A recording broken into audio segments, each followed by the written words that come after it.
5, 4, 3. Hi everyone! It's such an exciting day for us. It is the official Pour and Sip first ever live tasting for us. And yeah, we are so excited to taste these drams with you. My name's Christiana Sherry. I'm the editor at Master of Malt, and a group of us here have spent, I don't know, quite some time now getting these first boxes together. And the whole idea of Pour and Sip, yes, we're a subscription service. Yes, we're a whiskey club, but this is all about choosing drams that we love and sharing them with you. So yes, this is totally interactive. Get involved, whether you're a subscriber or not, it doesn't matter. We want to hear what you think of the whiskies. We want to hear if you're tasting along. If you've got your box, that's fantastic. If you don't, you're still welcome here.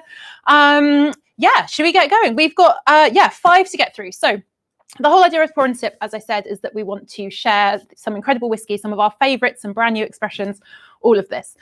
Normally, we're going to do 2 live tastings a month, which is super exciting, and we're going to taste through sort of 2 and 3. But tonight, we're going big for our first one. We're going to do all 5 in one go. So if you've got your box, I've got mine here. I'm just going to open it.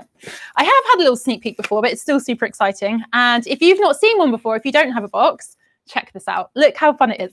So quick run through of what's inside before we get going on the good stuff. We've got a how to taste card, which we are going to look through in detail when we've got a whiskey to actually taste. We've got loads of tasting notes, which are super important, right? If you're tasting along with us, these will, you know, be a little guide for the evening. We have got on the front of them a bit of detail about each one, which is super fun, like where it's made, things to know about it, nose, palate, finish. But on the back, super critical, there's a gap for your own notes. So whiskey tasting, whiskey appreciation, this is so personal, right?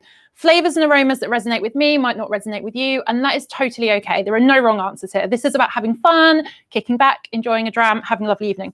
We've also got like a star rating system, and the idea is with this, if you're with us for a number of months, which I really hope you are, you can kind of keep like a little library of whiskies that you've tasted, and you can rank them and yeah, really enjoy them and look back for reference. So that's that. Tasting notes, keep them to hand. Grab a pen if you haven't already. Then we've got the whiskies themselves. So let me see if I can get them out without dropping them, because that would be a crisis at this point. We've got 5 of them right here. Really excited, our 5 drams. We might taste them in a slightly different order from what you've got in your box. Again, that's fine. I'll run through them all as we go. Don't panic if it seems a little bit different. And then, so this is our welcome pack, right? So this is our very first one. We want to make you feel extra special part of the club. Right at the bottom, if you haven't seen, there are 2 tasting glasses in here, which you will want to use for this evening. I've got 5 glasses here in front of me. If you don't, that doesn't matter. We can rinse as we go. If you do have 5, try and keep a little bit of whiskey back in them, and we can like do a little compare and contrast as we go. I'll get on to the shape of why these are important in a minute, but yeah, you should have 2 of these made specifically for tasting. They're super useful. Keep them for the whole rest of your whiskey adventure, whether that's with Pour and Sip, or whether that's, you know, some whiskies you've picked up as well. It's super fun, really, really good. Keep them to one side. And then the other thing in this pack, which I have squirreled down my side, I hope you haven't missed it, is a lovely welcome note. I love getting post. I love the feel of like paper in my hand. So check it out, welcome along. And it's got the all important kind of community info here. So hopefully if you're watching with us now live, you already know where to find us, but we're at Pour and Sip Club. And we want to hear from you all the time, not just for these live tastings. So if you get your box through the post, which we ship the first week of every month, yeah, we want to hear from you. We want to hear what you think. We want to see your photos. We want to see your selfies. Get involved all the time, not just on these live tastings. So that's our box. I'm going to put that to one side because I'm super clumsy and we'll make a mess. Yes, so we've got 5 drams to get through, and as I said before, this is about community, this is about sharing drams, this is about sharing deliciousness. Tell us what you think. Pop your thoughts in the comments box on Facebook and YouTube. I've got some wonderful team here who are going to like make sure that I can see your notes, and we'll give you a shout out. And I particularly actually want to hear your tasting notes. So we're going to taste 5 whiskies that are super, I don't know, they're super diverse in terms of geography and where they're from, but also in terms of flavour. There's a lot going on here this evening, and that's great because there's like, you know, loads to get stuck into, but I think there'll be stuff that maybe we haven't come across before on our whiskey journey. So I want to hear what you think. So let's get started. Enough talk, let's get on with the whiskey. The first one we're going to have a taste of is the Mackmyra Gronty expression. So I'm just going to hold it up like this for you. I first tasted this whiskey earlier this summer. As we know, it's been slightly strange few months. And we've done loads of like interactive tastings like this. And this was one of the ones that Angela from a distillery was like, you've got to taste this, you've got to showcase this. And having tasted it, I really understand why. So I'm going to pour some out while I'm having a chat. It's this dram. If you have it in your box, we'll do the Mackmyra first. Pour a little bit. You don't have to pour loads. Maybe you've already had a sneak peek too, like me. Also great. But this is about as much as you need. Like, you don't need loads to get a good whiskey tasting. And with this first one, I'm going to tell you a little bit about the whiskey itself, but we're also going to cover the all-important how to nose and taste. So this card right here, if you've got a box in front of you, if not, don't worry. So use your tasting glasses, right? I mentioned these earlier. These are shaped to give you the best possible chance of getting the maximum flavour and aroma enjoyment from your dram. They're tapered like a little tulip at the top, and what this does, this funnels everything up towards your nose. So yeah, this means we're going to get as much as we can. Like a big wide glass, if you're tasting from a tumbler, that's okay, don't panic. But if you do get the chance to get your hand on like a Glencairn glass or another funneled glass, do give that a go. So use your tasting glasses. Step number 2, have a little look at the colour of your whiskey. So sometimes I'm in a tasting room right here. We're at Pour and Sip HQ, Master of Malt HQ. I've got loads of lovely white surfaces around me. And this is so great if you're looking at the appearance of a whiskey. Hold it up. If you've got a sheet of A4 paper, that's really handy. If you've got your tasting card, that's also handy. You've got some white there right behind you. What does the colour of a whiskey tell us about it? It tells us quite a lot, but it also tells us absolutely nothing. And that's kind of fun. So whiskey makers can add something called caramel colour to their whiskies if they want to make them like consistent on the shelf or look a little bit darker, all of this stuff. They don't have to say if they've used it. They don't have to say if they haven't used it. This one I'm going to presume is like a lovely natural colour. And super excitingly with this one, didn't tell you that much about it earlier. This is whiskey made in Sweden, the Mackmyra distillery, and it's been finished in casks that have been seasoned with different types of green tea. How cool is that? There's some Oloroso sherry in there too to give it some of those more familiar kind of slightly fruity notes. But green tea, right? Who has ever come across a green tea finished whiskey before? Not me. So when it comes to nosing it, you're kind of thinking, okay, I've read on the bottle, green tea, maybe slightly herbaceous, all of this. And it's absolutely gorgeous. What I would say, a little tip for nosing whiskey, don't stick your nose straight in the glass. So this is quite a high ABV expression. In fact, all of them today, we've gone a little bit punchy on the ABV. We're all about kind of like the flavour and the experience here. I think this might actually be the lowest one at 46.1%. So especially if this is your first drink of the day, it might be a bit harsh on your like kind of like flavour and aroma perceptors. So approach it gently from afar. It's really gorgeous. This is quite light. It's quite aromatic. It's quite herbaceous. I really, really love it. And there's something super familiar in there from the sherry, a bit of nuttiness. But it's kind of like really oily. I'm really, really enjoying it. So yeah, that's a gentle smell. And now we can get on to actually tasting it. Let's start sipping these whiskies. I'm not going to do this for everyone, don't panic, but I figured a little quick how-to guide for the first one is good. So if this is your first whiskey of the day, take a tiny little sip, smaller than you think. Let the flavour kind of like roll over your tongue, let it coat it. This isn't about like, I don't know, glugging some water. This is about, yeah, really enjoying our whiskey. So I'm going to have a little sip. It's amazing. I love this whiskey so much. It was such a fun discovery for me. What I really enjoy about it actually is the texture of a whiskey. I think we talk a lot about aroma notes and flavour notes, but we don't always consider the mouthfeel of a whiskey. And actually there's loads that we can learn from that. Is it kind of like a little bit warming or is it hot? This to me is slightly warming, but not crazy hot. It's got a really lovely peppery texture to it, but it's really like oily and mouth-filling. And I get those, yeah, the nutty notes from the sherry coming through, but some real kind of like orchard fruit sweetness too. And something that reminds me a little bit of linseed oil. I really, really love it. Maybe a little bit of peach as well. As I said before, tasting notes are super personal to a person. Don't panic if this sounds mad to you. If you're nosing this and getting something totally different, that's okay. But I will say though, do pop it in the comments because I want to hear what you think of this, right? This is quite an esoteric whiskey to kick off with. But it is light, it's floral, it's orchard fruit. It's, yeah, as I said, herby, it's green. It's really wonderful. So what I would say as well, don't be afraid to add water to your dram. This is if you've got our tasting card sort of like, yeah, number 6. Feel free to put a couple of drops in. What whiskey and water? People are like, what is this? Like, I don't add whiskey, water or ice to my whiskey. Do. It absolutely transforms the flavour. I don't have a pipette here. I wish I did. But if you're, I'm probably going to drown it now. Just put a couple of drops in if you can. The pressure. There we go. That's maybe that. You can put some more in. Just remember that master blenders, when they are working with these whiskies, these incredible expressions, as they're crafting them, they'll often water them down to maybe like, 50-50, just to take down some of those alcohol levels and let some of those, like, we call them congeners, these flavour compounds, let them really come to the surface and shine. And that's absolutely gorgeous with a bit of water. In fact, it brings out a bit more of those florals to me. And if you add a bit more water, it will change again. It's really, really magic. And then point number 7 on here, which I'm going to come back to, share your notes. Share your notes. I want to hear what you think about these. We all want to hear what you think about these. And I've actually got some comments coming through now. OCD Whiskey Nose has got apple peel, cider, pear, and those apple bomb sweets we had at kids. I know what you mean. Vanilla ice cream, I totally hear you in the vanilla ice cream. Honey and a soft herbal note that lurks in the background. That is an amazing tasting note. Yeah, let us know if you're tasting on what you think as well. Really, really, really gorgeous. I'm gonna have one more sip.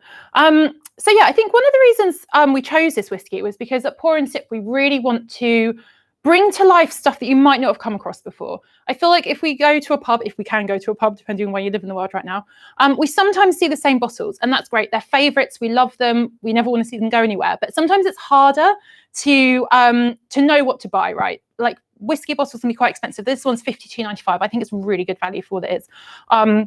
But yeah, that's a lot if you don't know if you're going to like it. And that's the wonder of something like Pour and Sip. You know you're going to get 5 different drams to the post every month. They're going to be really different. We're going to try and do our best to put stuff in there that you haven't come across before. And I love the Gronty from Mackmyra. It's such a beautiful expression and so experimental.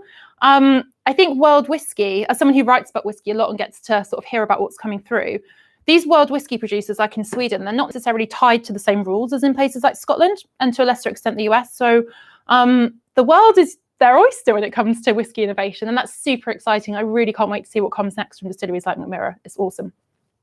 So that's our first one this month, which, yeah, I mean, I'm really pleased with that. Let me know what you think. I think that's a stunning dram. And we kind of set the bar quite high, I think. So, yeah, we're going to have a sip of water. This is another thing. If you're tasting multiple whiskies, you want to keep your palate as clean as possible. So between each one, have a little sip. It will be your friend. You can swoosh everything out. And also from a responsible drinking perspective, keep hydrated. Do it. Excellent. So we started off in Sweden. We're going to take a little trip to a different corner of Europe now, and we're going to have a taste of Teeling. So Teeling, a Dublin-based whiskey distillery, family-owned, I think. And this is the Brabazon bottling Series 3. Brabazon is named after a family that was just like really prominent in Dublin for about 300 years, actually, kind of like a dynasty, I guess, of Dublin, which is super fun. And yeah, the Teeling family, when they were creating this, they really wanted to honour that legacy and that history. And something that Dublin was known for, excuse me, I'm just going to make sure that I can see your tasting notes as they come in. Super important that we can do this. Yeah, there was a lot of kind of like fortified wine that came into the city. It was like a real trading post. And that's something we don't see so much now. I feel like sherry and port have kind of gone out of favour a little bit, which is a shame because they're incredible drinks. And if you're into your whiskies, I would say do have a little dabble in like sherries and ports as well, because there's some really similar flavour profiles coming through that you'll know from whiskey finishes. But if you go back to the base and check some of those out, you'll be really, really surprised and delighted. So this is Teeling, Brabazon family. This is actually matured using Pedro Jimenez cask, so a slightly different type of sherry than you're maybe used to, maybe a little bit dry, and it's been aged for a whopping 14 years right here. So yeah, it's an Irish whiskey expression. It's a single malt as well. So Irish whiskey has slightly different kind of categorizations, I guess, from single malt Scotch if you're used to that, but do check it out.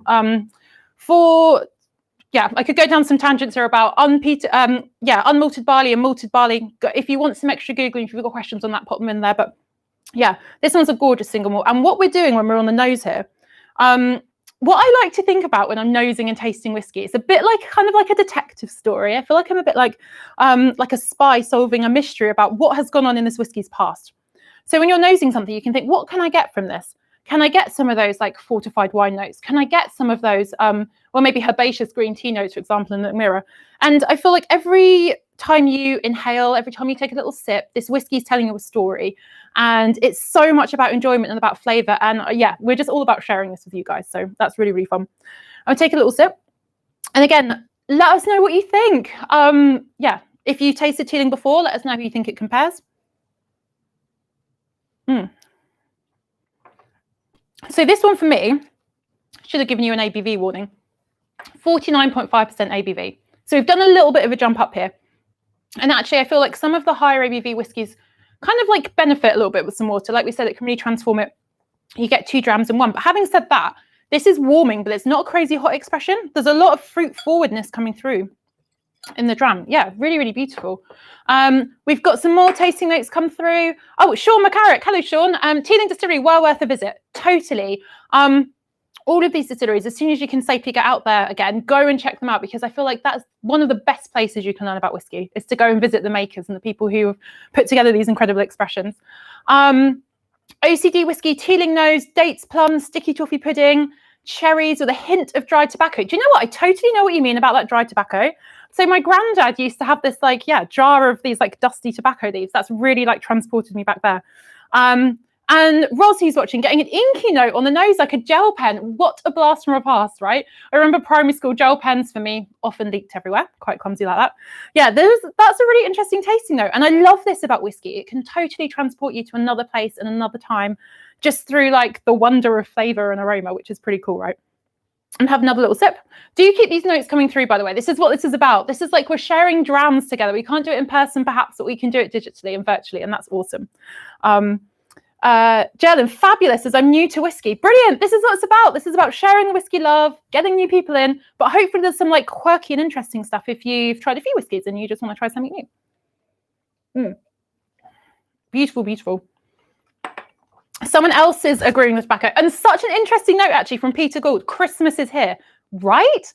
These like fortified wine finished whiskies, they really bring the Christmas vibes. I'm now getting like kind of like raisins and like dried orange peel.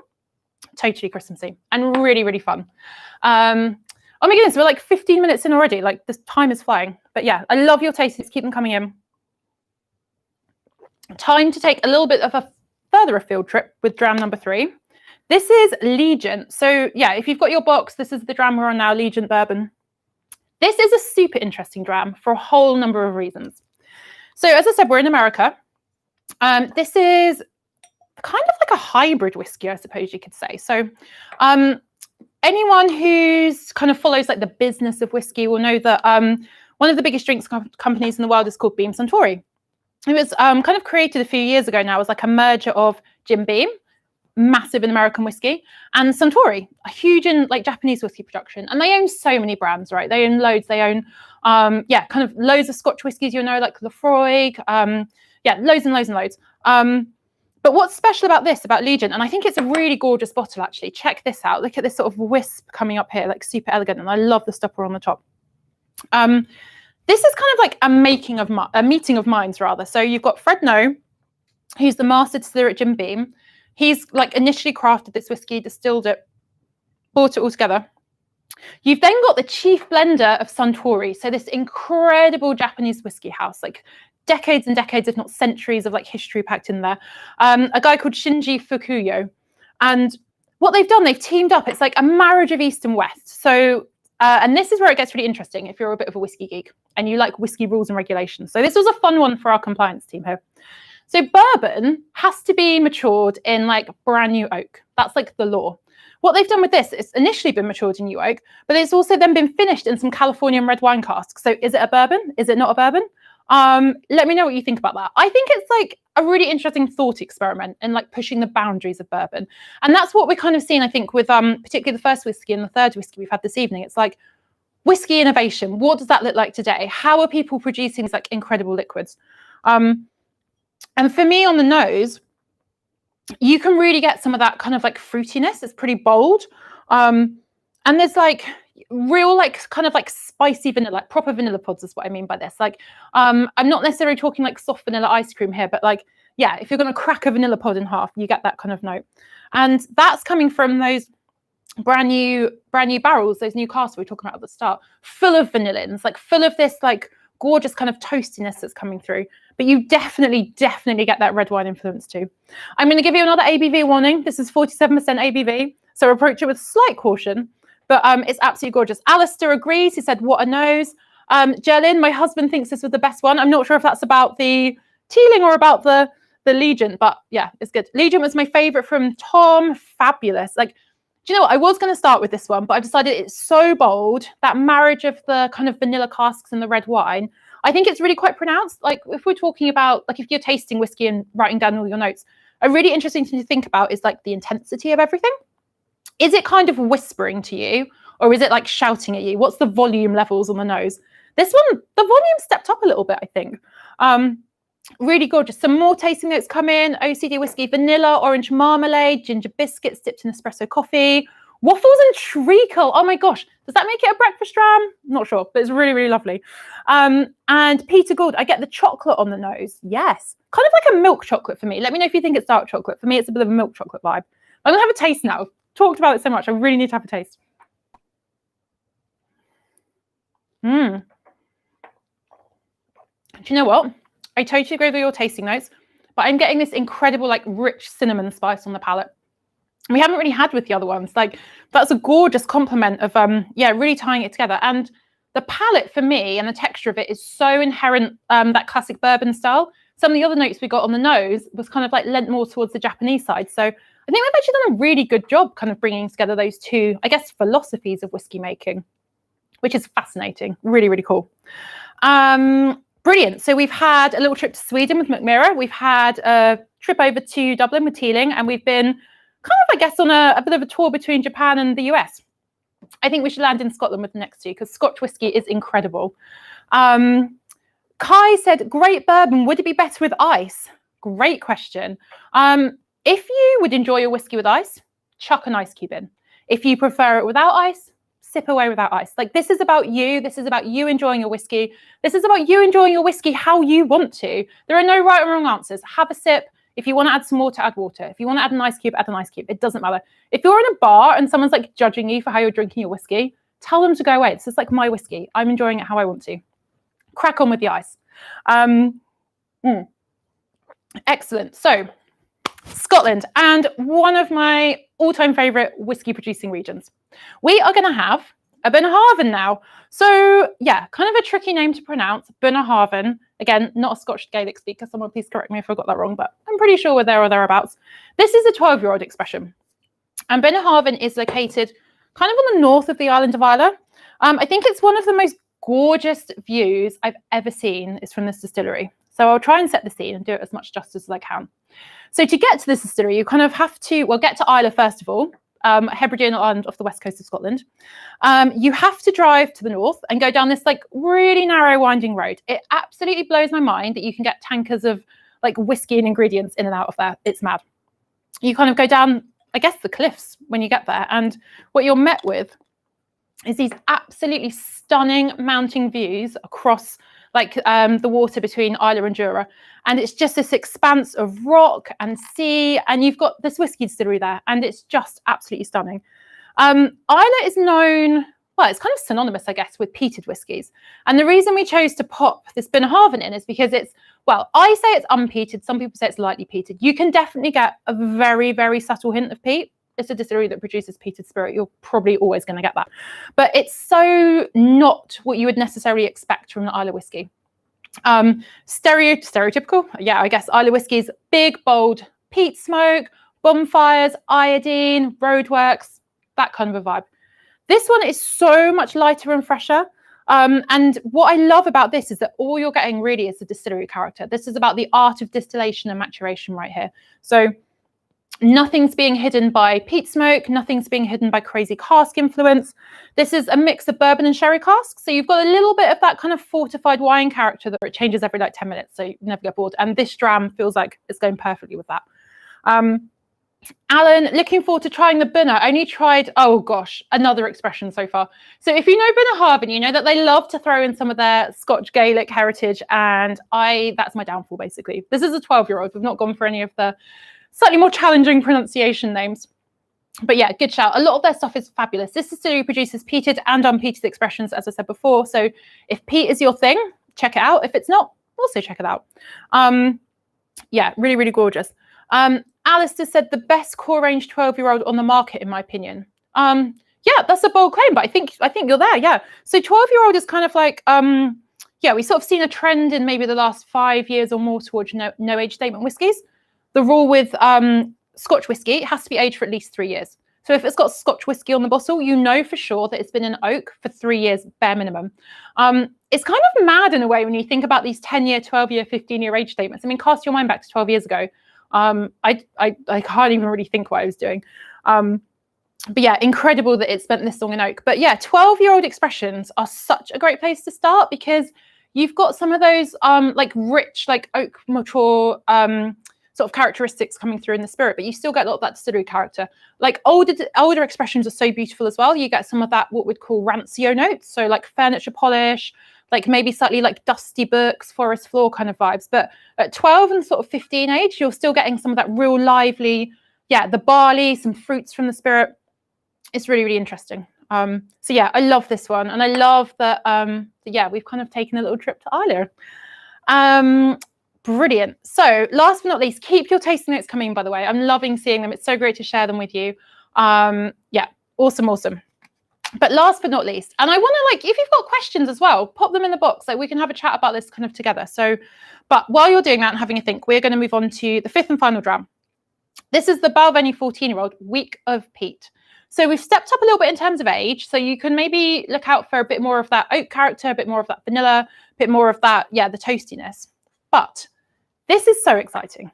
So the Balvenie is a Speyside distillery. Kind of like if you imagine a map of Scotland and draw a line from Inverness to Aberdeen, that kind of northeast kind of quadrant up there, that's the home of so many distilleries in the Speyside region. And that's traditionally associated with like fruit, gentle spice, like easygoing, sometimes lots of sherry matured whiskies, but not always. But yeah, like sunshine, happy, easygoing whiskies. And that's what Balvenie is known for. They've experimented a little bit with cask finishing, like the rum cask, which you should definitely go check out. That's a great dram. But what's so exciting about this one and why we really wanted to put it in is because for 1 week a year, only 1 week a year, the distillery turns its production over to making peated spirit. And this means that instead of using like a clean fuel to dry your barley, you're using peat, which gives this incredible, rich, smoky, again, kind of like iodine-y, all of this stuff, this aroma. My laptop, unfortunately, turned itself off again. And you know what? This is the sort of notes that you would normally associate with these Islay whiskies that we're chatting about. So yeah, that rich smoke. And to have a Speyside distillery do this, it's not unheard of. There's a handful that do it, but it's certainly breaking the mold. And for the Balvenie, which is so known for its like classic Speyside drams, yeah, it's amazing. This first came out kind of like a limited edition, I guess, like 2.5, 3 years ago, but now it's part of the Balvenie Stories range, where they really kind of like hone in and focus on these like kind of like production processes and really telling a story of the dram. And I think they do this so well. We've got Rungy, I think. The Balvenie, it's a great first whiskey too, for sure. So do you know what I think about whiskey? Like, if you're new to whiskey, first of all, welcome. There is a place for you here. Whiskey is for everyone. But I think sometimes there's this kind of strange stereotype that these more gentle or accessible whiskies are the only way in. So I'm on a constant mission with my friends to get them to love whiskey. Like, I adore whiskey. It's like my favorite thing to drink. It's such a spectrum of flavor. It's a delight. But one of my friends, she was like, you're never going to get me to like whiskey. I'm not going to like it. I gave her, I think it was like a Lefroy, so super peaty, like loads of, yeah, rich, heavy bonfire vibes. And she was like, I love this. I didn't realize whiskey could be like this. So never, ever think that whiskey can't be for you, even if you're new to it. Try some of the more challenging ones. You never know. You might get on really well with it. We've got some more Bunnahabhain notes coming through, sort of dried fruit and mocha as per the notes, and salt and spice on the finish. Yeah, really wonderful. But back to the Balvenie. You get that smoke immediately on the nose. We're not talking like mega pronounced here. And I don't actually know what the peating sort of, there's a sort of parts per million range you can talk through. I don't know off the top of my head what it is. If you do know, pop it in the comments. But yeah, it's there. It's clear. It's like, I don't know, like you've driven past a bonfire, like after it's gone out the morning after, that kind of a thing. But I'm going to give it a little sip. But there's orchard fruit in there as well, actually. This is the thing, when I'm like nosing whiskey, I'll be like, yeah, I'm done with it. And then like other things will pop into my head. Yeah, really gorgeous. And actually on the palate, for me, that's where you get the biggest swoosh. And it's gone from like a bonfire to like a log fire. And this is the thing with peat.